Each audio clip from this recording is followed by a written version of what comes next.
Yo guys, back with another video today. Just going to be talking about why most sets fail, why most sales reps fail in general. You guys know from my Twitter, from my YouTube, I primarily talk about setting with sales because most of you guys that are starting out in sales, setting is the best first step into sales. It's the best doorway to the sales industry. So I'm going to be talking about why most sets fail and how you can avoid it, how you need to avoid it to ensure that you succeed in this industry. If you really get good at this skill, at setting, at sales in general, there is a million opportunities that you guys can take as a career with this skill. There's a million different avenues you can take. So this is really the first barrier of entry for your career. So these are the main mistakes that I see people make all the time when they're starting out in sales, when they're starting out in setting. And this is a video on how you guys can avoid it.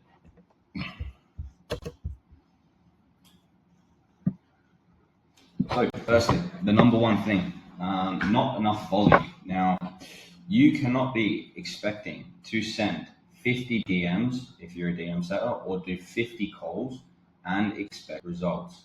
Sales is a volume game. You need to be able to put in hundreds of dials, do hundreds of DMs in order to continuously improve, in order to have a bigger pool of opportunity. So if you guys are doing very minimal amounts of volume, you aren't going to get enough opportunity for yourself. So number one thing I see people do where they fail is they put in not enough and they complain that the fact that they put in a very minimal amount of volume and not seeing any results. It is a volume game. Like I've said on previous channels before, like I've said on tweets, appointment setting isn't pretty. It's not something where you're going to open your laptop, click a couple of buttons and that's it. You're going to get paid. That stuff doesn't work. It's bullshit. This is an actual skill. This is an actual role in which you can find and make good sustainable income. It's not pretty, but it's very rewarding. And it is the fastest way for you guys to get remote freedom today in this day and age. So like I said, working 2-3 hours, it's just not going to cut it. You're just not going to get enough volume. You're just not going to get enough practice, repetitions. Repetitions is extremely important in sales. The more repetitions you get, the better you get. The better you get, the more momentum you gain. The more momentum you gain, the better you get over time. So it's a ripple effect. Not enough volume is the number one bottleneck people experience and why most people actually end up leaving sales and leaving appointment setting because, and I'll go into this in a second, because they're just mentally unable to sustain it over a decent period of time. Number two, they are mentally weak. So if you can't deal with a bit of rejection in sales without it completely derailing your whole day, this industry is not for you, right? If you hear some bad news, if you hear a no and it completely just crumbles you, you should not be doing this. You should not be doing sales in general. You should not be doing appointment setting, right? You will get no's. You will get people tell you, shut you down really early on. You will get people that are frosty with you throughout calls, throughout DMs. You need to be able to understand that, okay, there is something I'm doing wrong here. There is not something wrong with the industry. I always say this, if there are other people succeeding where you are the problem.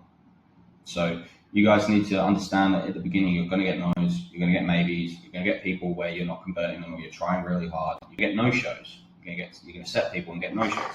Part of the game, take it as a learning lesson and try and learn what you're doing wrong. You need to be able to treat the lack of pickups or response as a driver, right? There's very few guys that do this. If you're getting a lack of pickups, if you're getting a lack of responses, if you're just hearing crickets all day, this shouldn't mean that you decide to crumble and give up and say, oh, today was a bad day, let's write it off. This needs to be a sign for you to double the fuck down and work twice as hard to get the results. The top earning setters I know, people making anywhere between 7 to 10K, are results driven. They don't give a fuck how they get the results. The results is just the only important thing to them, right? Me, when I set, my personal goal when I set is to get 5 sets a day minimum, right? I try and aim for 8 to 10, but 5 is a minimum, beg, borrow, or steal, meaning that I don't care how I get them. I don't wake up in the morning and go, I'm going to do 100 dials today, because 100 dials doesn't give me deals. What does give me deals is sets. So I wake up and go, I'm going to do sets today. I don't care how many dials I'm going to do, whether that's 50, whether that's 150, whether I need to cover somebody late at night that doesn't want to do a call that was scheduled on my calendar. I don't care, I'm doing it. I need 5 sets. 5 sets minimum. I want to get 8 to 10. That'll give me more pool of opportunity. So So you guys need to have that mentality. It's not about, okay, today I need to do my job and do 100 dials. Today I need to send 50 DMs. It's I need 5 sets. That's it. End of conversation. And look, doing this role over long periods of time can really help your mentality in general, and it can really help your resilience and your ability to take a no and take it as a lesson, take it as a learning curve. It also will really help your skills in general negotiation, general day-to-day interactions with other people in the street. Really be able to ask the right questions, uncover real reasons as to why people do things. And the psychology as well behind human beings is something that I've really seen with myself increase behaviors and things like that. And my ability to detect that has really increased in my day-to-day life. So I think that's also super, it's not super important, but it's another bonus you can have from working in sales, right? But the main thing that I've really gained from this is just resilience.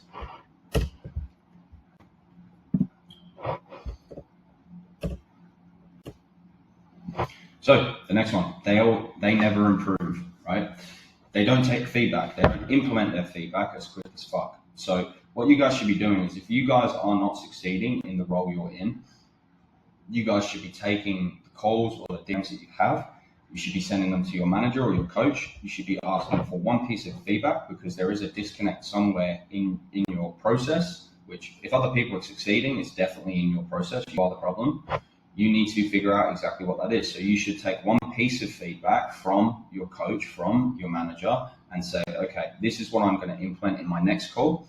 Implement it again, and then it becomes implemented 3 times, and then it becomes muscle memory. It will be ingrained in your process. You then need to go back to your manager again and ask him to give you, or your coach, and ask him to give you a second piece of feedback that will help you improve. Implement, and then it will be engraved in your process. You need to continue doing this until you're one of the best guys in the company. So never asking for feedback is a huge bottleneck that people have. If you're a mid-tier setter, right, you're not at the bottom, which is good, but you're not at the top, and you're a mid-tier, and you're just happy being a mid-tier, you shouldn't be in this industry. You should be trying to figure out, how do I get to the top of that? That should be the thing that you're trying to strive for. So again, if this is the case, if you're a mid-tier setter, you need to be asking for feedback. How do you ask for feedback? Exactly what I mentioned before.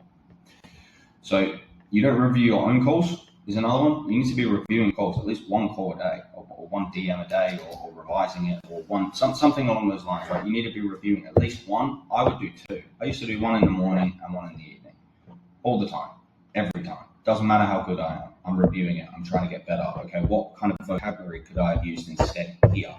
How could I have asked this question better here? You need to be figuring out how to streamline your process and improve your process, even if you're doing well, to be the best. And also another one is, again, if you're one of those people that you're middle of the pack, you need to be asking or reviewing the people that are the top of the pack, what they're doing, what strategies they're doing, what questions they're asking, why they're asking a question. This is very important, why they're asking it. You want to try and figure out what they're trying to find out by asking that question, and that will help your mind start to tick and open up different avenues as well of things that you can find out during your calls and why you want to find out those things. Another one is, you don't try and upskill. You stay stagnant if you're getting okay results. So again, one of these people, middle of the pack, you should be trying to figure out, how do I get better? You should be reading books. You should be watching YouTube videos. You should be getting mentors. You should be doing coaching calls. You should be trying to figure out, okay, how do I get better from being middle to be top? And that's what I was kind of saying before about eat and kill mentality.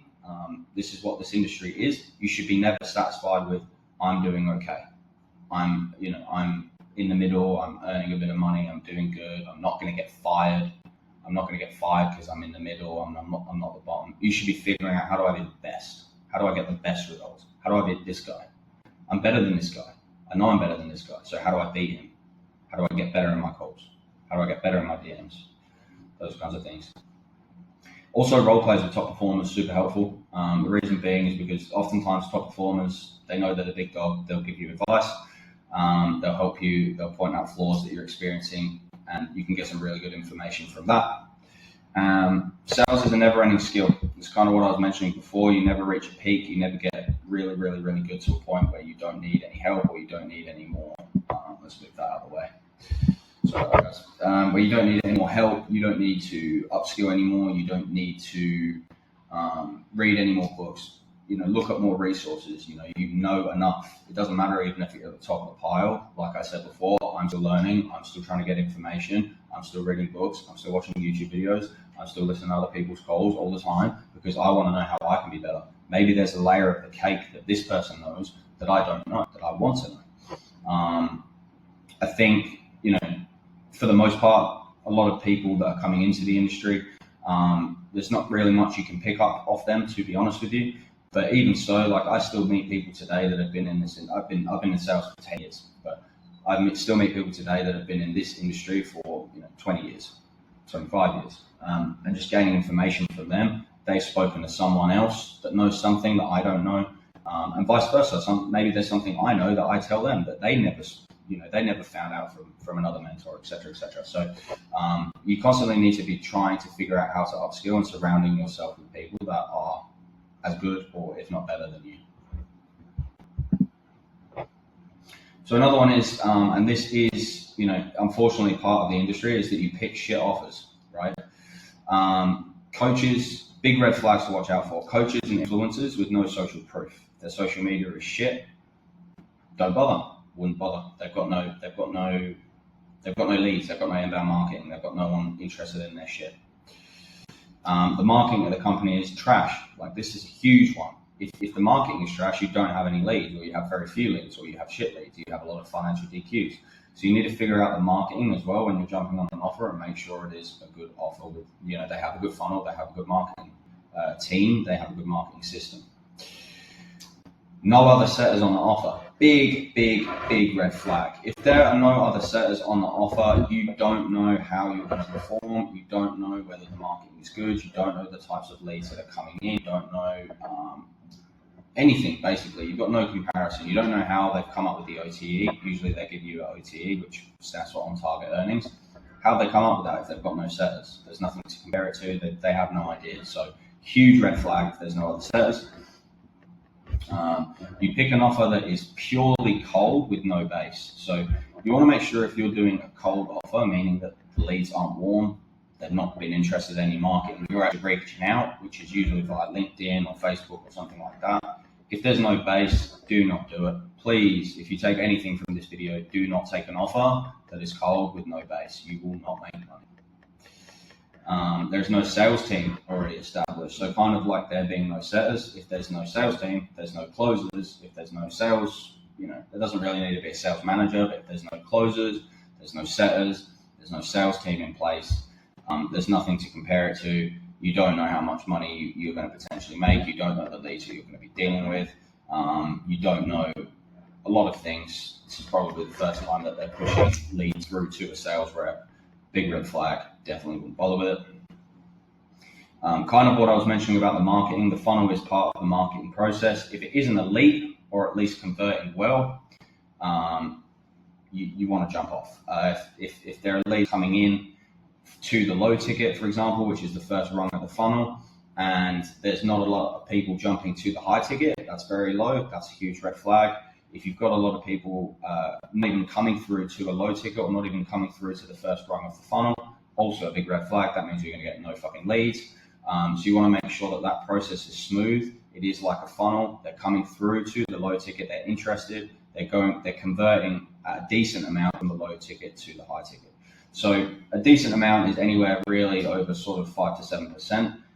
You want the leads coming through from low to high ticket. It depends on the lead count, honestly. Like if, let's say, for example, if you've got 1,000 leads, if you've got about 10% coming through, that's a decent amount to play with, a decent pool to play with per day, that would be, right? If you've got less leads, you want a higher percentage of those coming through the funnel from low to high ticket. So those are the questions you kind of need to ask when jumping on a roll. It doesn't matter how good at sales you are. If you're not given solid warm leads, conversion will be few and far between, right? So if you're not getting super warm leads, you're not getting people that are coming through consistently, you're just not going to have a pool of people to play with.